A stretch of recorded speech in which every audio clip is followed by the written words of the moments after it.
Hello, good morning all of you. मैं विवेक कुमार रोजाना की तरह लेकर उपस्थित हूँ डेली करंट अफेयर एनालिसिस। साथियों मेरे आज है 25 जुलाई 2020 और वार है शनिवार।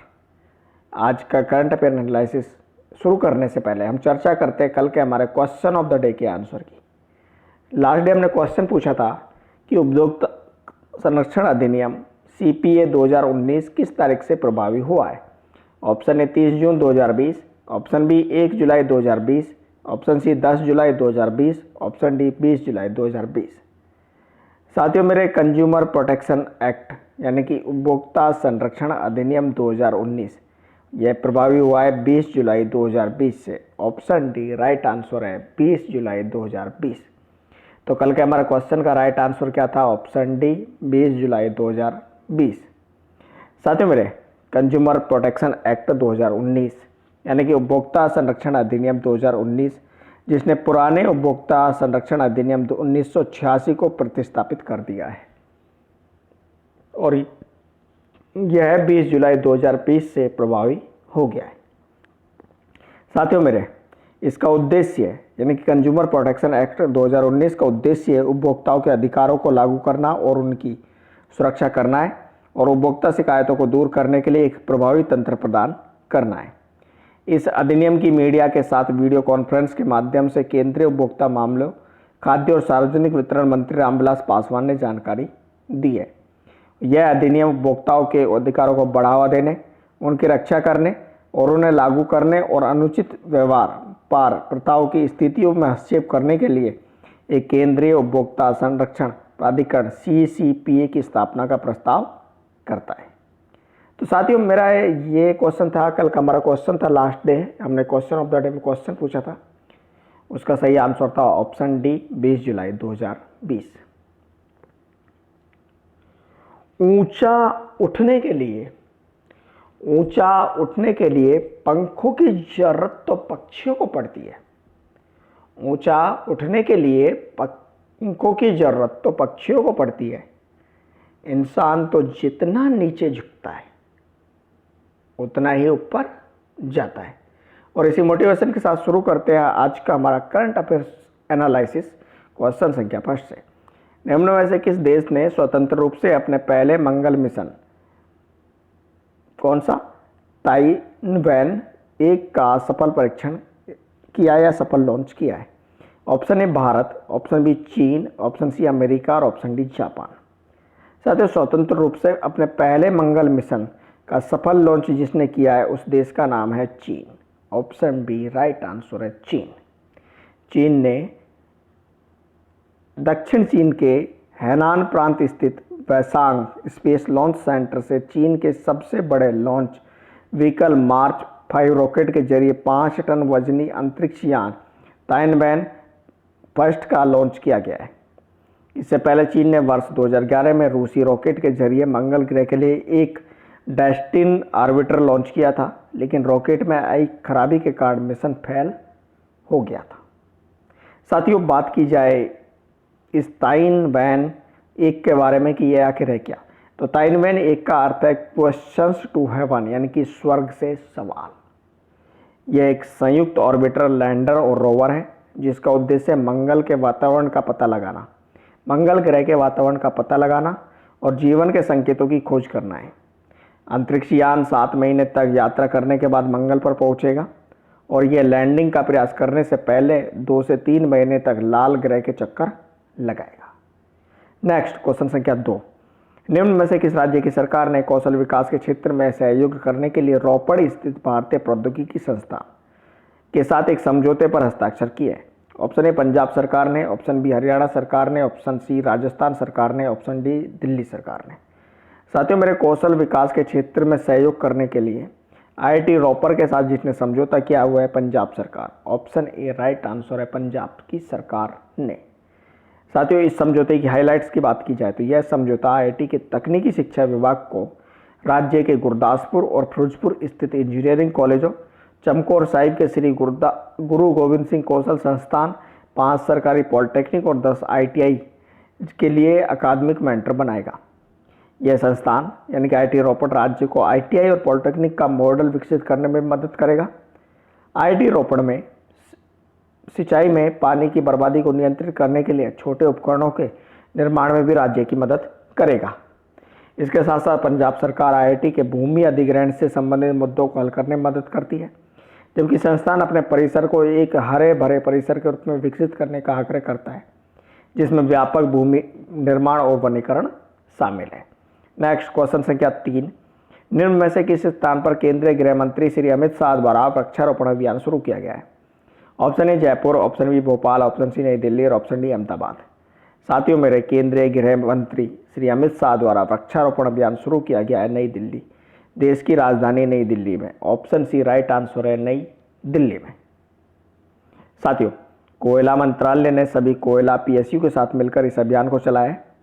वृक्षारोपण अभियान के तहत समाज द्वारा वृक्षारोपण को बढ़ावा देने के लिए कोयला, लिग्नाइट, पीएसयू, कॉलोनियों, कार्यालय और अन्य उपयुक्त क्षेत्रों में बड़े पैमाने पर वृक्षारोपण किया जाएगा। केंद्रीय गृह मंत्री द्वारा वृक्षारोपण अभियान के शुभारंभ के अलावा 6 इको पार्क्स, पर्यटन स्थलों का उद्घाटन एवं शिलान्यास भी किया गया, जो आसपास के क्षेत्र में रहने वाले लोगों के लिए मनोरंजन, साहसिक कार्य, जल क्रीड़ा, बर्ड वॉचिंग आदि के लिए मार्गदर्शन प्रदान करेगा। यह आत्मनिर्भर के लिए राजस्व का उत्पादन करने और स्थानीय लोगों के लिए रोजगार की संभावना पैदा करने की भी उम्मीद है। नेक्स्ट क्वेश्चन संख्या 4, निम्न में से किस बैंक ने इंस्टा क्लिक सेविंग अकाउंट सेवा की शुरुआत की है? Option A Bharatiya state bank, option B Punjab national bank, option C corporation bank, option D bank of Baroda. साथियों मेरे, सार्वजनिक क्षेत्र के तीसरे सबसे बड़े बैंक, सार्वजनिक क्षेत्र के तीसरे सबसे बड़े बैंक ने इंस्टा क्लिक सेविंग अकाउंट की सेवा की शुरुआत की है। और तीसरा सबसे बड़ा बैंक कौन सा? Bank of Baroda. Option D right answer था इस क्वेश्चन का, बैंक ऑफ बड़ौदा ने। साथियों, यह जो सेवा शुरू की गई है ये पेपरलेस है, यानी कि यह पूरी तरह से पेपरलेस डिजिटल ऑनलाइन बचत खाता है। बात की जाए इंस्टा क्लिक सेविंग अकाउंट सेवा के बारे में, तो इंस्टा क्लिक सेविंग अकाउंट में ग्राहक के सत्यापन के लिए digital KYC, know your customer के नए फॉर्मेट और आधार आधारित ओटीपी, एक बार व्यक्तिगत पहचान संख्या का उपयोग किया जाएगा, और जिसे बैंक की वेबसाइट से मोबाइल फ़ोन, आईपैड, लैपटॉप और पीसी के माध्यम से ऑनलाइन किया जा सकता है। इसके अलावा इस प्रक्रिया की होते ही खाता तुरंत चालू हो जाएगा, जिसके बाद ग्राहक Baroda M connect plus application का उपयोग मोबाइल नंबर पर मिले MPIN के साथ लेन देन शुरू करने के लिए कर सकते हैं। इसके अलावा यह सेवा ग्राहकों के mobile banking, internet banking, UPI, एकीकृत भुगतान इंटरफेस और डेबिट कार्ड जैसे डिजिटल चैनलों की एक विस्तृत श्रृंखला की सदस्यता लेने का विकल्प भी प्रदान करेगी। नेक्स्ट, बैंक ऑफ बड़ौदा की बात की जाए तो बैंक ऑफ बड़ौदा के MD और CEO है संजीव चड्ढा। इसका मुख्यालय गुजरात के वडोदरा में, और उसकी टैगलाइन है India's international bank. Next question संख्या 5, बॉलीवुड अभिनेता सोनू सूद ने श्रमिकों की मदद हेतु कौन सा ऐप शुरू किया है?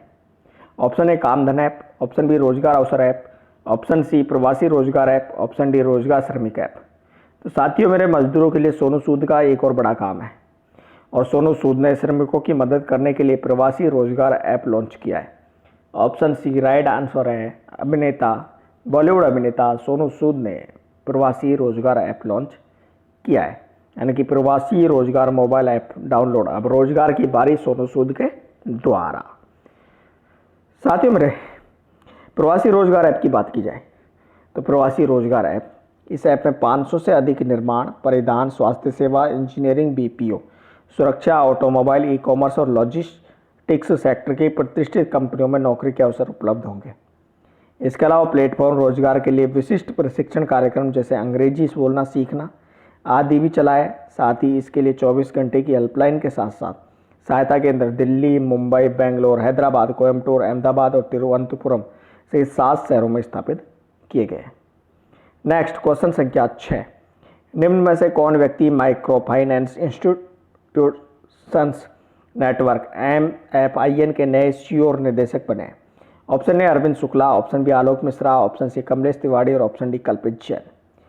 साथियों मेरा MFIN micro finance institutions network, इसके एमडी और सीईओ जो बने हैं उनका नाम है Alok Mishra. Option B right answer है आलोक मिश्रा। साथियों, आलोक मिश्रा की बात की जाए तो आलोक मिश्रा की नियुक्ति 1 अगस्त 2020 से लागू होगी। डॉक्टर मिश्रा वर्तमान सीईओ हर्ष श्रीवास्तव के पदभार ग्रहण करेंगे, जिन्होंने एमपीआईएन में 2 साल से अधिक समय तक सेवाएं देने के बाद अपना इस्तीफा दे दिया है।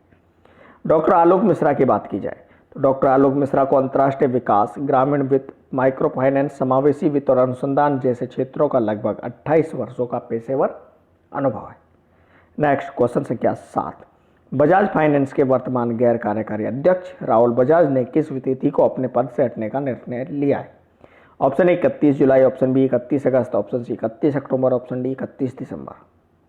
साथियों मेरे, बजाज फाइनेंस के वर्तमान गैर कार्यकारी अध्यक्ष राहुल बजाज ने इस्तीफा देने की घोषणा की है और वो अपना इस्तीफा देंगे 31 जुलाई को। 31 जुलाई 2020 को वे अपने पद से हट जाएंगे और बजाज फाइनेंस के वर्तमान गैर कार्यकारी अध्यक्ष के हटने के बाद उनके बेटे संजीव बजाज कंपनी के वर्तमान उपाध्यक्ष जो हैं वो उनकी जगह लेंगे।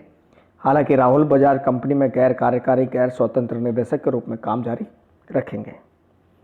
साथ ही मेरे संजीव बजाज की बात की जाए तो संजीव बजाज वर्ष 2008 से बजाज फिनसर्व लिमिटेड के प्रबंध निदेशक और सीईओ हैं। वह वर्ष 2012 से बजाज होल्डिंग्स एंड इन्वेस्टमेंट के प्रबंध निदेशक हैं। वर्ष 2013 से बजाज फाइनेंस लिमिटेड के उपाध्यक्ष हैं। इसके अलावा वे वर्ष 2019-20 के लिए भारतीय उद्योग परिसंघ CII पश्चिमी क्षेत्र के अध्यक्ष चुने गए थे। साथियों मेरे नेक्स्ट क्वेश्चन है क्वेश्चन संख्या 8। प्रधानमंत्री ने जल जीवन मिशन के तहत मणिपुर जल आपूर्ति परियोजना की आधारशिला रखी है। सरकार ने ग्रामीण भारत के हर घर में पेयजल उपलब्ध कराने का लक्ष्य कब तक के लिए रखा है? साथियों मेरे, जल जीवन मिशन जो कि प्रधानमंत्री नरेंद्र मोदी ने शुरू किया और मणिपुर जल आपूर्ति परियोजना की इन्होंने आधारशिला रखी। आधारशिला तो रख दी और इसका लक्ष्य कब तक रखा? 2024 तक। ऑप्शन ए राइट आंसर है 2024 तक। साथियों, यह परियोजना केंद्र सरकार द्वारा शुरू की गई जल जीवन मिशन के तहत पूरा किया जाएगा। केंद्र सरकार ने मणिपुर के 1185 बस्तियों में पीने का पानी उपलब्ध कराने के लिए जल जीवन मिशन के तहत 3000 करोड़ धन उपलब्ध कराए। इन बस्तियों में 1.42 लाख से अधिक घर हैं। नेक्स्ट क्वेश्चन संख्या 9। केंद्र सरकार ने जुलाई के बाद किस महीने तक IT और IT सक्षम सेवा कंपनियों के लिए वर्क फ्रॉम होम छूट को बढ़ा दिया है? ऑप्शन ए अगस्त 2020, ऑप्शन बी सितंबर 2020, ऑप्शन सी नवंबर 2020, ऑप्शन डी दिसंबर 2020। साथियों मेरे, वर्क फ्रॉम होम इसको IT और IT सक्षम सेवा कंपनियों के लिए जो बढ़ाया है वो बढ़ाया दिसंबर 2020 तक। ऑप्शन डी राइट आंसर है दिसंबर 2020 तक, यानी कि 31 दिसंबर 2020 तक। नेक्स्ट और आज का अंतिम क्वेश्चन, क्वेश्चन संख्या 10। निम्न में से कौन व्यक्ति BRICS chamber of commerce and industry के मानद सलाहकार नियुक्त किए गए? Option A Lokesh Sharma, option B Aman Shukla, option C Sahil Seth, option D Anshu Singh. साथियों, BRICS chamber of commerce and industry इसके मानद सलाहकार जो नियुक्त किए गए उनका नाम है साहिल Seth. Option C right answer है साहिल सेठ। साथियों मेरे, साहिल सेठ को जो कि एक IRS है, उन्हें वर्ष 2020 से 23 की अवधि के लिए एक मानद सलाहकार CCI का नियुक्त किया गया है।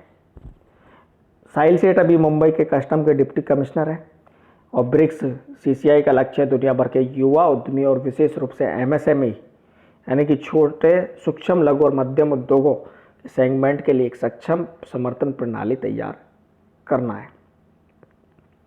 साथियों, ये था आज का हमारा करंट अफेयर्स GK का एनालिसिस।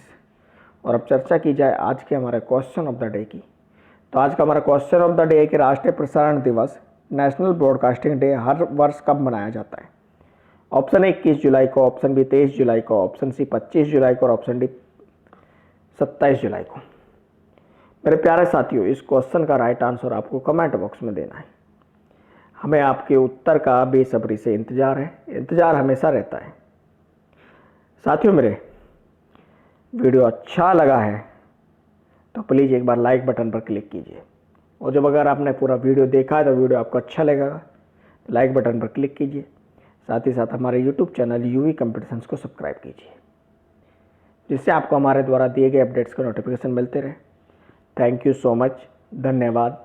मिलते हैं एक नए वीडियो के साथ हमारे यूट्यूब चैनल यूवी कंपटीशंस पर। आप सभी का दिन